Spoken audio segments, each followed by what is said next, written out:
it's great to have a chance to speak with you, especially because at the industry party that First Up with RBCX Music put on, you were like a bee. You were buzzing everywhere.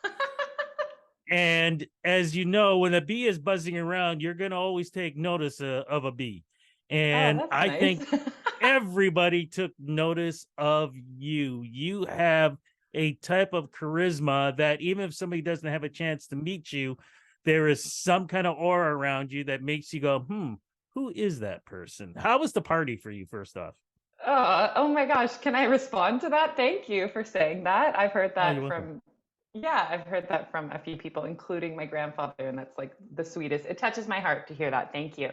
The party was great. Yes, I was buzzing. I was making friends left, right, and center. I think I made the most friends like in the buffet line because I'm so passionate about food. And somehow most of the friends that I made were all journalists, which I was like, oh, that's cool. Sweet. I love that. Except for I didn't meet you, which is sad. And I'm grateful to meet you now. We ran by each other a couple of times, but that's all right. You talking about food, does that come from the Jewish Italian heritage and especially Yeah. where you originally grew up? Because that sounds like, meals were probably amazing. Yeah, thank you. Yeah, no, for sure. My family's very passionate about food. My nana used to cook for the church. To me, like food is always the first thing that brings people together. Yeah, my nana on my Italian side always used to say, like, let me feed you, let me nourish you so you can go out there and do the good work in the world. And I feel like I also kind of do that as well in my life whenever I'm hosting artists, whenever I have studio sessions. I'm like, first things first, let's eat, let's talk, let's chill. So much can happen in the course of a meal, you know? So, yeah, exactly. But do you think you were born in the wrong era? Because when I listen to your music, I feel the vibe, I see what you post. I feel like, late 60s, early 70s should have been you. Oh, thank you. I mean, yeah, in a lot of ways, I'm like, man, I miss some of the best eras of music. I mean, especially for jazz, especially for like dance music. There's so many things about, yeah, between the 50s and early 2000s, like most of my influence comes from there. Um, but yeah, I mean, I'm grateful. Everything's as it should be, I suppose, but I get to pull influences from all of those things. So I'm grateful for that. And also, um, yeah, I just keep doing me. So I guess it doesn't really matter what year I was born. You got to be grateful for the fact that you are part of First Up with RBCX Music. Congratulations on that for 2023. How does it feel Thank being part of you. this great program? Wow, honestly, it feels incredible. We got to, yeah, as you know, we got to get together in person a couple weeks ago and just to be around so many passionate, talented artists. Everyone's so unique. Everyone's genre is so diverse too. I really appreciate that they like carefully selected folks from so many different genres and so many different experience levels and um, yeah, to just be like fully and truly supported just for being who I am and just for making the music that I do. I've never really felt this kind of support before, to be honest. And they're so like open and excited to support us in so many different levels, like with mentorships, with shows, with publicity. And they're not like, fill out this report or like, here, you gotta, like it's so interesting. You're like, wow, a bank loves independent artists this much. Like, thank you, And we don't have to fill out all the paperwork. Like, damn, okay, this is the real thing. So yeah, I'm really happy and grateful. How did you hear about this? Oh man, honestly, I think I heard about it through Dominique Grant actually, because I know she's been a part of the program. Also, Zen Soul.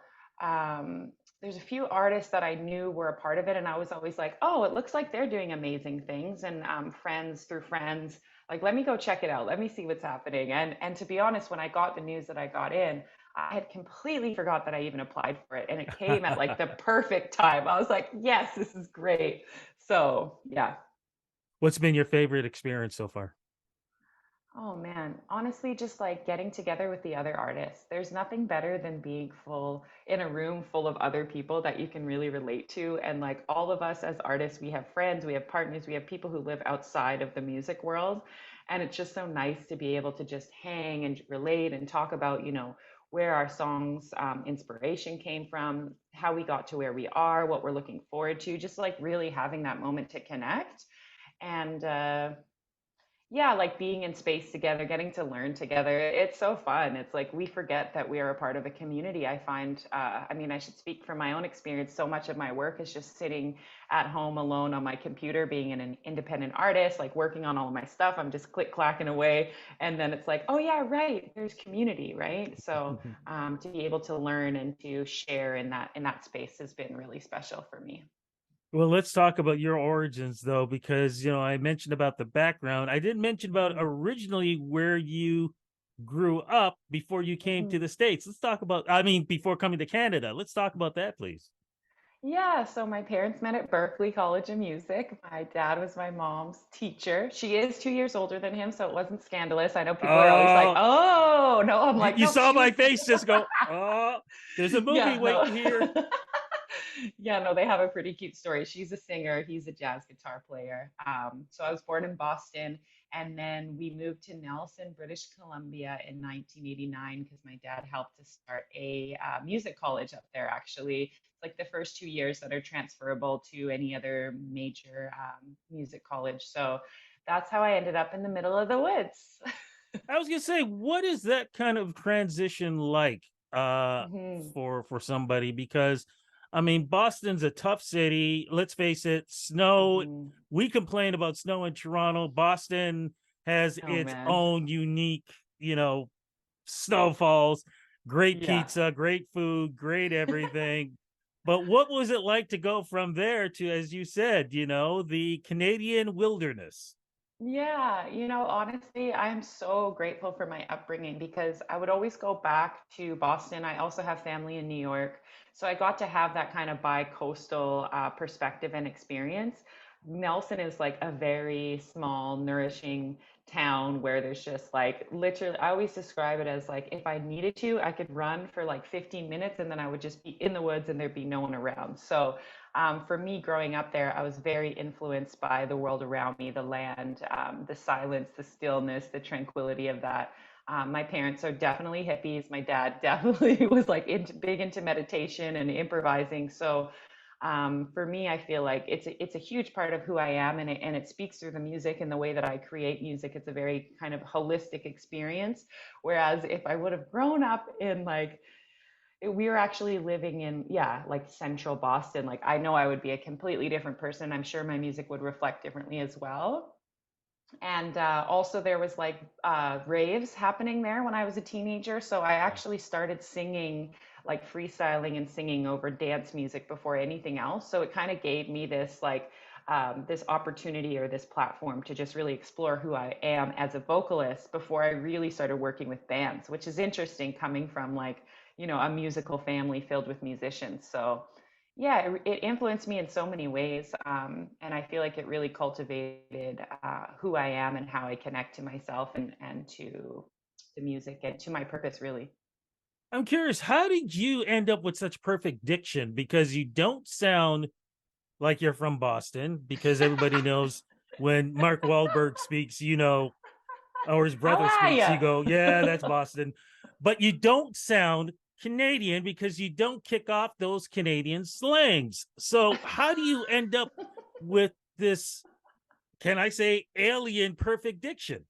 Oh my gosh, thank you. Honestly, I don't know. People get confused all the time. It depends. Like sometimes I'll lean in a little bit to the Boston just because I'm like it's fun and that's how my family sounds. Like when I landed in Canada, I had the accent. I wish there was more like home videos that I could show. I'll find them. But yeah, I used to talk like that. And then I don't know. I mean, I lived in Nelson till I was like as soon as I graduated, I moved to Vancouver, BC. And then I ended up just kind of traveling right away. And then I moved to LA when I was like right out of music college. So I've lived in different places, I guess. I don't Mhm. know. I think also being the type of vocalist that I am, like I have a lot of fun making melodies without words and exploring the sounds and the frequencies, the resonance of different vowels. Like, I love wordless vocals. Like, if you've ever heard a singer that's just like singing and you can really feel their tone and feel their energy, but you're like, I have no idea what they're saying. Like, I listen to a lot of, I guess, yeah, just like music in many different languages. I love the sounds that language creates. Not necessarily, English is not necessarily my favorite language. Let's just put it that way. But like I said, you have great diction, but you also have a great voice and a great vibe, which immediately the Yeah. second I heard it, I thought of Erica Badu. Do you get Oh, that thank comparison a you. lot? I do, yeah, totally. They're like Erica Badu, Lauren Hill, Jill Scott. I'm like, Yeah. yes, yep, those are them. Yep, for sure. India Arie too, like big influence from Yes. her. Love her. Yep, Is it yeah. because their styles and their music really does tell the story from a woman's perspective? Is that where you come Mm. from? Yeah, that's true. I love that. Thank you for that. I never really thought about like so much their storytelling, but yeah, it's true. It's like they tell their stories from their own perspective in such an authentic and deep way, Yeah. and without feeling like they have to fit into any kind of a box, like I love how Jill Scott and Erica Badu will talk about whooping some ass if they have to, but then they're also like talking about, the deepest parts of themselves as like humans and what they're going through. And same with India Arie and like self-acceptance. And I mean Lauren Hill, like Miseducation, I feel like is definitely one of the best records of all time and has influenced every single R&B singer, whether they admit it or not. So do you call yourself a jazz artist, R&B artist, or please do not label me. I will do whatever the heck I want to do at this moment. No, well, I understand people need labels because they need to No, they understand where don't. you're coming from. No, no, no. I'm gonna get in there because that's one of the reasons why I hate the word alternative. Because Right. alternative is really just when they can't figure out where to put you, they'll say, okay, we'll make them alternative. You do not Yeah. need a genre. But I'm gonna ask though, what do you like to sing if you had to categorize a genre? That doesn't mean that that's what you are. It just means what type of music do you like to sing? I mean, I call my music jazz and funk inspired R&B. Ah, nice. I really like that. I don't But know. when I Do you look, think that makes sense? it makes perfect sense. It Yeah. does. It makes Mhm. perfect sense when I hear your stuff. When I see the images that you put up, even the images behind you, Yeah. says it all. The hair, the way you're dressed, and everything else that goes right into that Mhm. vibe. Um, what kind of stories do you personally like to tell? Is it Mm. about growing up? Is it about your locations? Is it about the people that you meet? Mm. Yeah, I definitely tell stories that are real for me.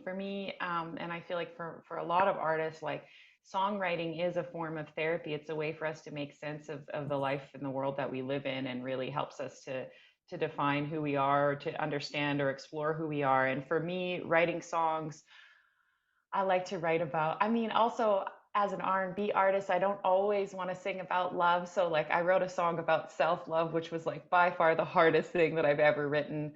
Um, but yeah, Excuse me. writing Wait. out, Self love. yeah. Okay, because I could be thinking in two different ways, but which way am No, I no. thinking here? Self-love as in, accepting the self Just for who making you sure. are. Yes, Just making loving sure yourself. because when we talk about the Erica Bdu's and Yeah, India yeah, yeah. Aries, they Yes. could put it as a Yeah, double totally. Yeah, I yes. have yet to get like that comfortable with my, I guess, openness around those types of things. Like I have yet to write like a really like sexy song.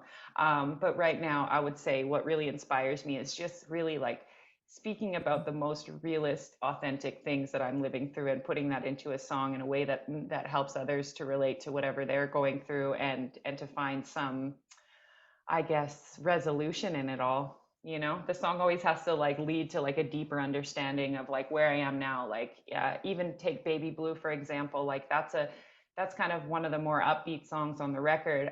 It's an empowering breakup song. It's a song about finally giving up on somebody who, I tried so hardly to stay with, but he was dealing with addiction problems and a lot of mental health stuff, that it was like, I can't hold this person up anymore. Like, I can't be responsible for your life. And, the first chorus is like, didn't you fall into my arms? And it was like, didn't I fall into your arms? And then the last chorus is like, didn't we fall into this love? Wow. And like, and now I'm good. Now I get to rediscover myself all over again. And that's really what that debut record is all about, is like coming out of a long-term relationship and rediscovering who I am outside of having to feel like you're actually like sustaining somebody's life, which is like nobody should have to do that besides mothers, in my opinion, or parents. That's like, it's not a partner's responsibility to keep somebody alive ultimately. I mean, in some ways, probably yes, but when it comes to mental health and addiction, it's really like that person's choice. They need to make that choice for themselves, right? Now I'm curious, when did you record this? So I actually recorded the record right when lockdown hit. Like, well, not right That's when it hit, but yeah. That's what I wanted to get to, because I was on your Instagram and I saw that you were doing shows in 2022, which was amazing. But then I Yeah. thought to myself, well, wait a minute, what the heck was going on during the pandemic with this young star? So Hmm.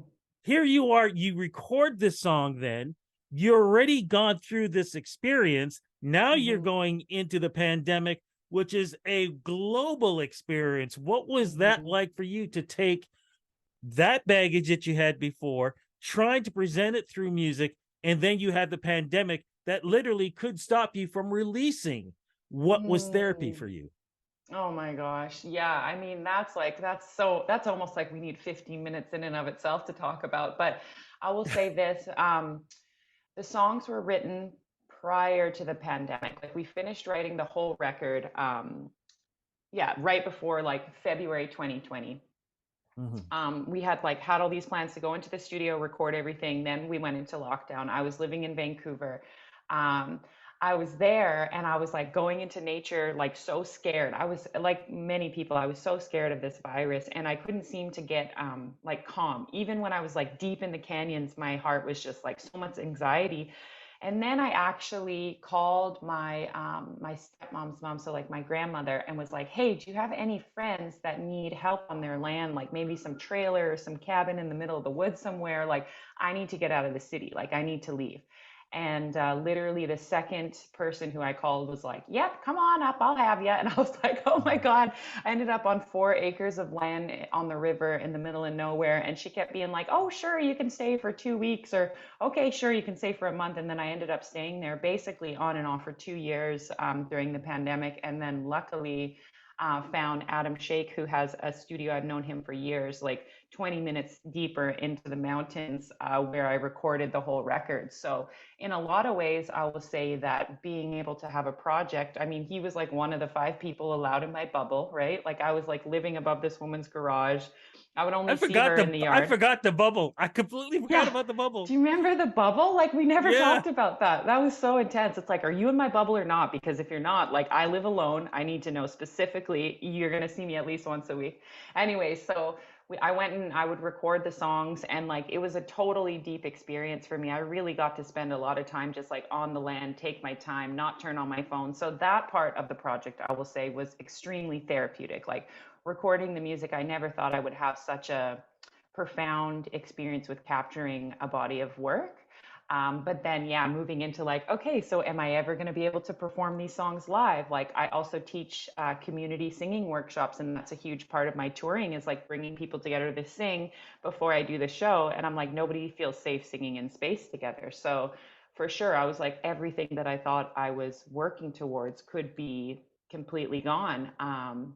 So yeah, it's almost like I had this experience of like mourning my career in that way and being like, okay, well, I guess I'll just get better at producing and writing songs and maybe figure something else out, just try to keep the faith that there's something that would keep me afloat while getting those government checks, just like, thank you. They did help. And you know what? Know something? I still do. I still have my bubble.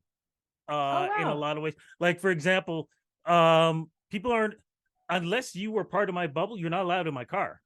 Oh, wow. Nice. I don't like, doesn't matter if it's, hey, can you get, no, can't get in, Yeah.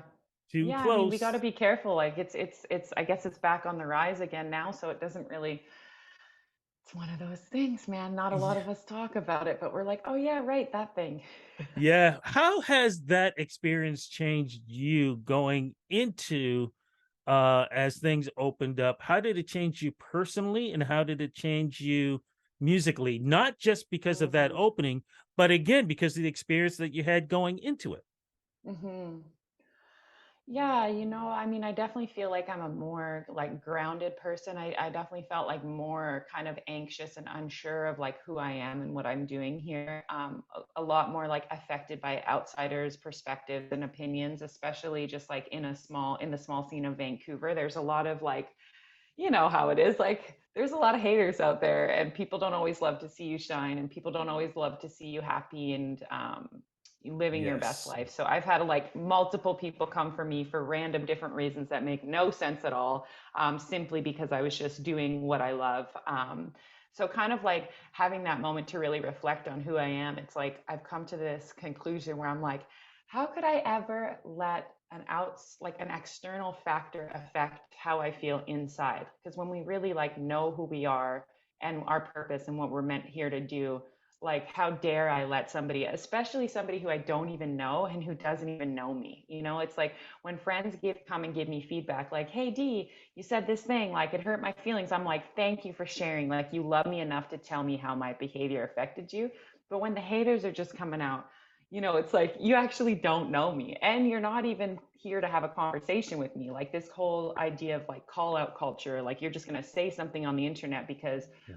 if you have a conversation with somebody that actually requires empathy and understanding and patience and all of these things that are like a part of my value system. So all of that to say, like, spending a lot of time alone and getting to know myself again in that way, I would say has just really helped me, yeah, just become like a more authentic person, a more clear person. It's crazy that you talk about that because it's insane to me that people just can't be happy for people. I'm old school, and I grew up before, of Mm. course, there was any of this social media where if you said something to somebody, you better back it up because that person was going to come after you, literally face to face. Yeah. People can disguise themselves so much on social media, which drives me crazy. But I think that the fact that you have such great music, hopefully that can soothe things out, that maybe it can make people think before they act, which is why I'm Mm. hoping, are you working on new music as we speak? Yeah, thanks for the question. So I have like an incredible vault of songs that I've been like, yeah, slowly just chiseling away at, moving towards. I put out Moonbeams and Frequencies just over a year ago. I felt like it didn't get as much love and attention as it deserves. So I've been re-infusing the music. So I actually have, I just dropped a remix on Friday of Baby Blue that's doing really well. And it's very exciting because it's like a house remix. And I'm like, watching all these people like love the, I just am like happy when the music's out there and it's being well received. So that one came out. Then I have two more remixes coming. One with B Bravo, who's like a West Coast funk guy. Another one with Junior T, our Toronto legend, and K-pop, who's another amazing like singer MC from the West Coast. And then I actually re-recorded two of the songs in New York here, and did like rearrangements of two of the songs with some of the best musicians I've ever worked with in my life. So all of those things are coming out before the end of the year. And then starting next spring, or maybe even sooner, I want to start dropping the next EP. So yes, new music is so important. And it's so interesting because it's like they have to level up from the previous project. That's why I'm like, I'm never in a rush. I'm never in a rush. This last record took me like 3 or 4 years probably to make, but I'm like, I can't wait that long. But yeah, I'm not in a rush. And just curious, any chance, because this is the time you would do it, are we going to get any holiday music from you as the holiday? Look, we're talking as we do this interview, it's August. And in a flash, we're going to be hoing and shoveling and, bustling around that tree. Any chance that we're going Oh to get my any gosh. holiday I music was from you? so not expecting that question. Oh my gosh. I would say no, but I love that you're planting that seed and you're not the first person to do that. They're like, it's a really good business investment. Like you should be doing holiday music. And I'm like, Christmas comes around, like I love it, but also like I love to just run away from the holidays and just be on the beach doing nothing somewhere Sure. too. Yeah. Sure, but that's what Mariah Carey and Michael Bublé do over the holiday season because they've already recorded their music and they Truth. make a ton of money from that. That's so funny. Okay, well, I will think about that. I really will. If there was one song that I was going to sing, I wonder what it would be. Probably Silent Night, to be honest. That's the one that I Uh, like know and I like. It's a beautiful song. I want to hear you write your own because I love hearing when artists write their own. And I always cross my fingers because I hope that it's going to be part of a classic holiday tradition in the future. Because as much as I love all the, great songs at the past, it's very rarely. I mean, yes, we got the Mariah, which I want to put my bullet, in my head. But I love the fact how everybody has, for the last couple of years, jumped on George Michael's Last Christmas when I was Oh, listening to it wow. back in the day and nobody gave a darn about. Now suddenly it's a classic.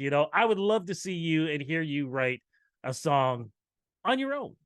Oh, wow. Well, that's beautiful. Okay, cool. I'll think about it. As we speak, any shows coming up? Yes. Okay, what do I have next?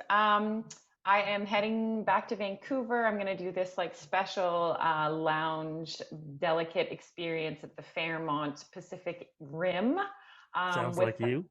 I know, right? I'm like, you know what? Anything to just improvise and make music on the spot. So that's August 9th. Then I actually curate, perform, and host at a festival back home in my hometown. So that's the Nelson International Mural Festival. That's happening August 12th. Thank you. I know we're in like our fifth year and I've built it from the ground up. Um, and then after that, I am doing a festival in BC called Sunshine Music Festival with another group, Nada, which I'm not sure if you've heard of them. They're like BC's new girl group. There's five of them. They're epic. Please check them out. Little plug for the homies there. And then September is Fernie Pride, and then moving into October, I will be at Vancouver International Film Festival as well as Breakout West. So, Amazing. Well, yeah, congratulations on this amazing career that you are thank part you. of. Congrats, of course, being with first up with Yes, RBCX Music. But yes. more importantly, thank you for giving us this great perspective on the life of an artist who is not just growing in music, but is growing as a person with all the bumps and bruises. You seem to always come out with a ray of sunshine, and it's a beautiful thing to see. And you definitely show it through your music. Thank you so much for this interview. Aw, thank you so much. I appreciate you. Thanks for having me.